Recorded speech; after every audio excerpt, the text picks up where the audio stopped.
Joining us now, the voice of the Indiana Hoosiers, Don Fischer, and it's over, man. It's over for you. The season is come and gone, and golf season is around the corner. Football season yet, as spring football about to get underway, and the spring game will quickly follow behind that. But we have to put the basketball season to bed. Indiana, it's been I don't know if it's been an official announcement, but or even if they were offered, even which they would have been probably offered a bid to the NIT, that they were going to decline that. I've already seen a number of teams that are going to decline the NIT. That does not speak well of that tournament going forward, for one thing. The first 3 or 4 teams that didn't make the NCAA tournament, they're like, screw that. We're not going. Rick Pitino definitely not happy. We were talking in the break. And he said, first off, I think we should all never mention the word net again because I think it's fraudulent. I think the net is something that shouldn't be mentioned anymore. Well, we all know that no matter what happens, there are going to be people that are not pleased that they didn't get into the NCAA tournament. Indiana State being one of those teams. I feel bad for the Sycamores. They had such a tremendous season. And as John pointed out earlier when we were in break, they are the highest ranked net team never to make the NCAA field, which is it's truly unfortunate. But the facts are it's a one bid league, so to speak. And so many of the things that take place these days with the conference tournaments and so many upsets taking place in some of those smaller leagues, so to speak. I don't want to demean them by any stretch, but there are so many conferences that do have a conference champion that got, the best team in their league got knocked off in that tournament.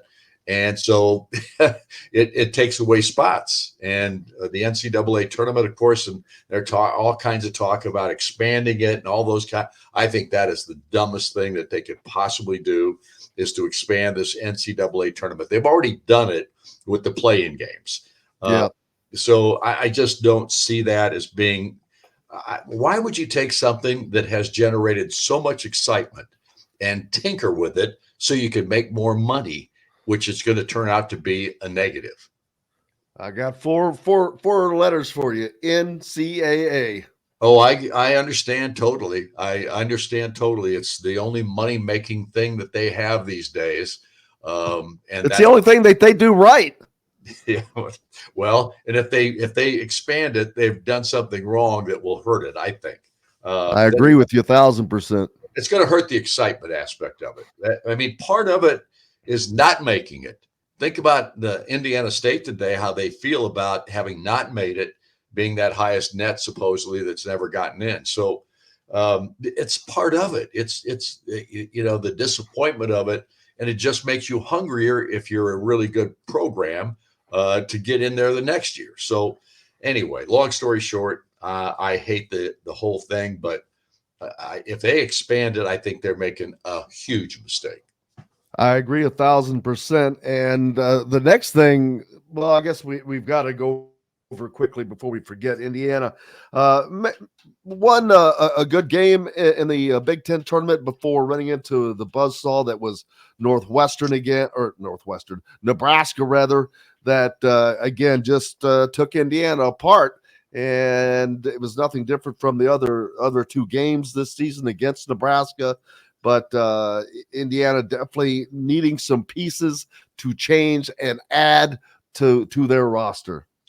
Well, no question about that. And the transfer portal opens today. So this is going to be hugely important for Indiana. We have no incoming freshmen, not one.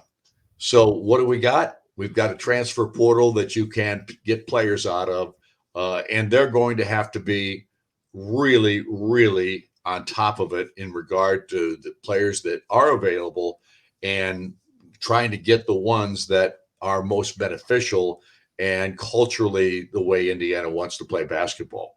I think Mike Woodson and his staff have their work cut out for them. We don't know how many guys that Indiana has that could go into the transfer portal. We do know that Khalil Ware is one of those people that will really look closely at the NBA because there's a good possibility he would be drafted in the first round. I think he would like to be a lottery pick. I don't think he will be, but if he's high enough selected, I think he'll probably end up in the NBA. I can't answer for him. I don't know what's going on there. I don't know his agents or any of the people that are involved in his thinking process. All I know is that he's got a guy. And without question, they'll look very closely at the NBA. So if Khalil Ware is gone, now you've got to find a big man. And then who else leaves? If there are other players of this team, guys that probably didn't get as much playing time as they would have liked, they could obviously enter the portal as well. We'll just have to wait and see how many people are headed out the door.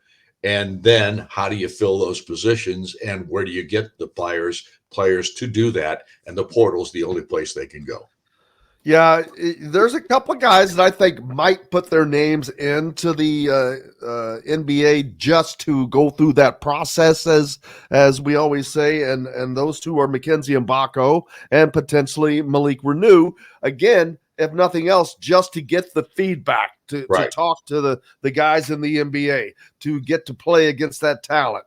And you would be missing out if you didn't do that on their part. And it's very understandable. And you have to hope that you get both those guys back, that they don't enter the portal because it has become a buyer's market.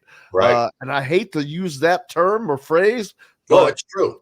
That is exactly what it is now. It's a buyer's market for basketball players. It's called free agency. There you go. Literally, that's what you're basically dealing with now. You're talking about every year. See, exactly.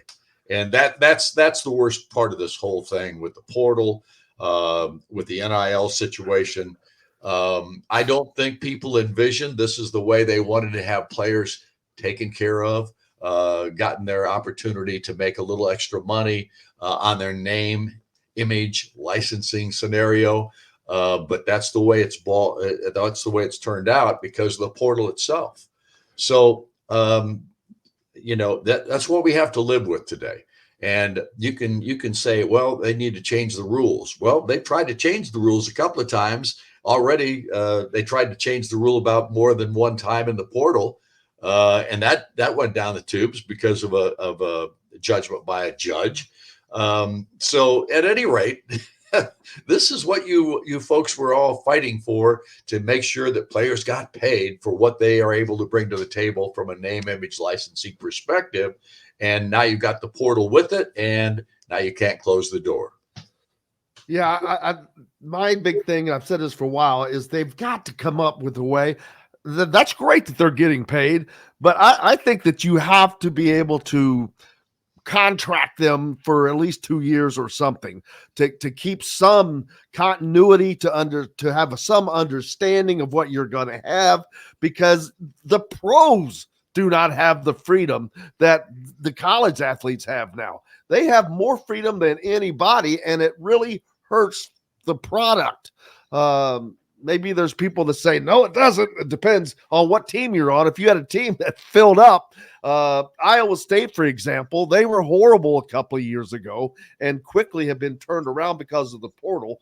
They're not complaining, but I just wish that there was a way that you could at least have a 2-year contract with these guys.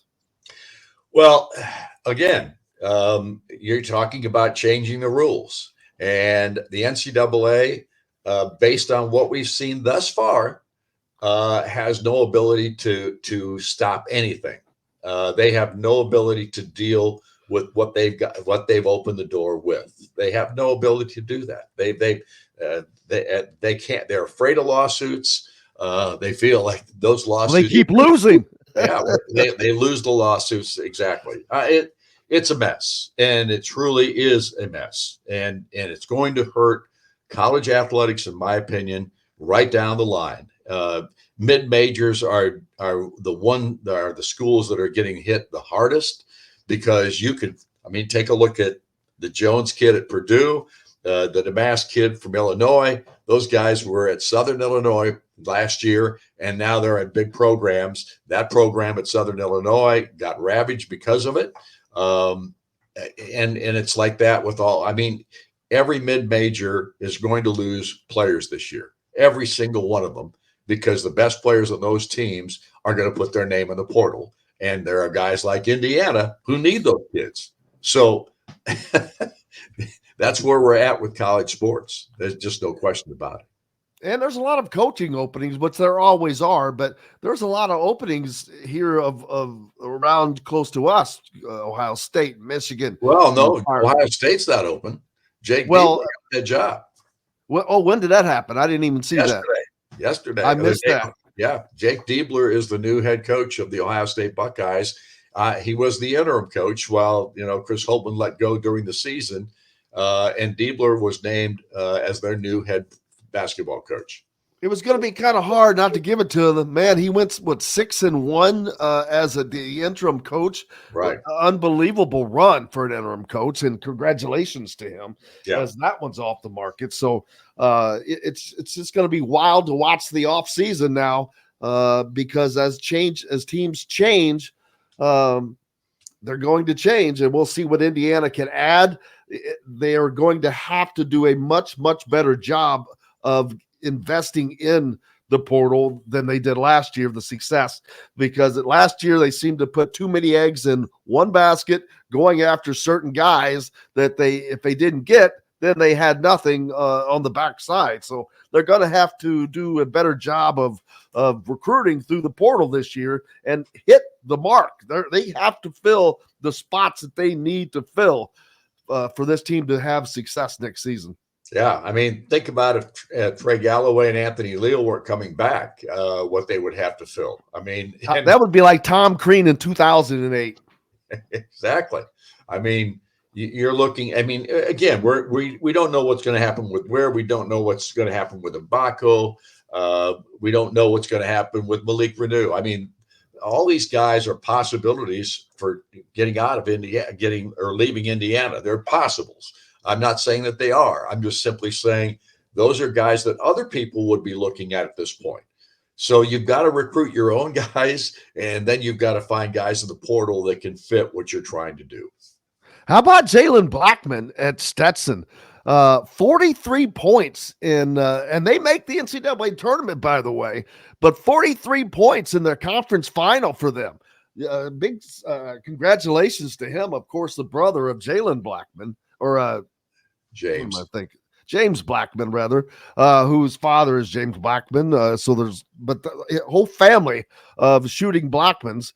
But he goes to Stetson and lit it up. So congratulations to him. He's one that might be in the portal. He very well could be. There's no doubt about that. How do you get that guy to come to IU? Again, that's what it's all about right now.